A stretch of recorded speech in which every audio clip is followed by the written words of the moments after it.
Yesterday, I got to see the new 39mm Tudor Pelagos.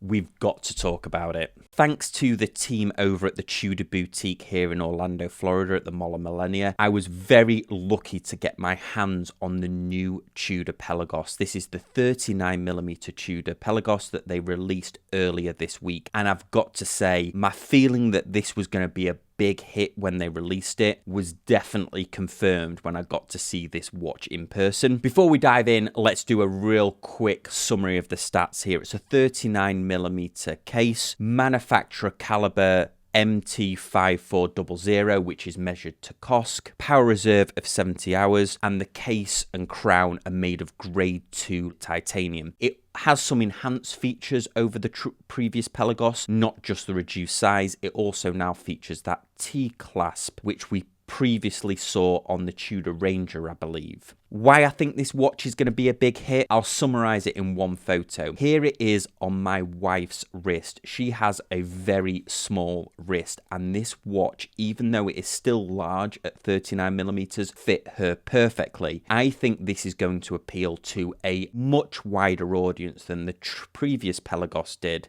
The previous Pelagos was 42mm, but overall feels a lot more of a substantial watch. Here you can see the two side by side. Not only is the watch a smaller case size, but it has female end links. So the fitted end links on here interact with the bracelet in what's known as a female way. So the bracelet protrudes into the lug instead of the lug protruding into the bracelet. What are the advantages of that? It means that the bracelet falls very flat to the lug. So as soon as the lug finishes, the bracelet starts. So it can go almost at a 90-degree angle to the lug, which means it's going to fit more wrists of more different sizes. I know this is a big complaint of the Rolex Submariner, that it has never been a unisex watch. There wasn't enough links that could be taken out of the bracelet, and also the way that the lugs interface with the bracelet meant that you just couldn't get a secure fit of the Submariner on a smaller wrist. You'd have to go for a different strap option. Tudor have answered this question perfectly without overtly saying it, although they have used both male and female wrists in their product shots, and I think that is extremely clever of them to do this. The overall watch feels a lot more in proportion visually than the previous Pelagos.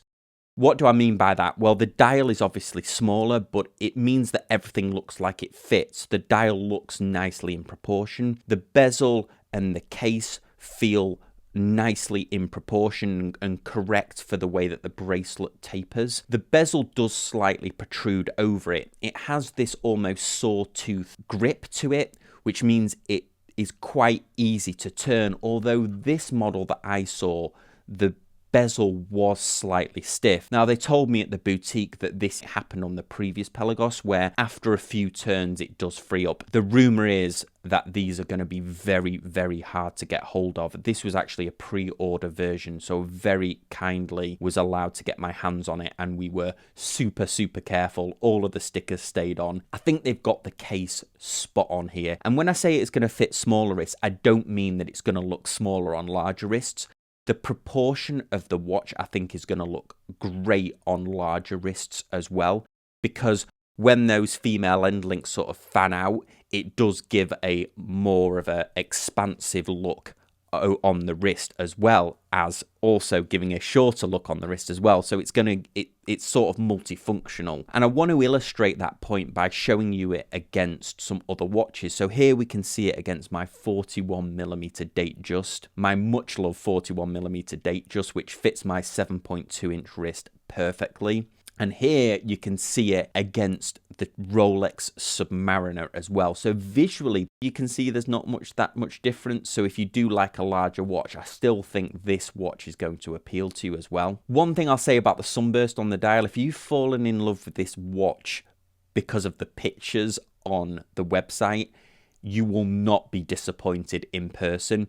The flatness of the dial, it doesn't have that raised section around the rehaut like the previous Tudor Pelagos did. The flatness of the dial with the slightly raised indices and then that sunburst is looks awesome in real life. Now, one of the big things that would stop me from buying this watch, and I'm kind of glad in a way, because I would be lusting after this watch, is I think it needs the date. The previous Pelagos had the date, of course, and if it had the date on it, this would be the answer to that question of, is the Tudor Submariner ever coming back? Because putting the date on this watch would put an end to all of that speculation, because this would be the ultimate modern Tudor Submariner. If anyone's not familiar, the Tudor Submariner was a range that ran alongside the Rolex Submariner. Tudor, of course, owned by the Hans Willdorf Foundation, the same as Rolex. The Tudor Submariner became almost legendary because this is one of the first times that they popularized the snowflake hands, which is now almost ubiquitous across the Tudor line. It was a real treat seeing this yesterday,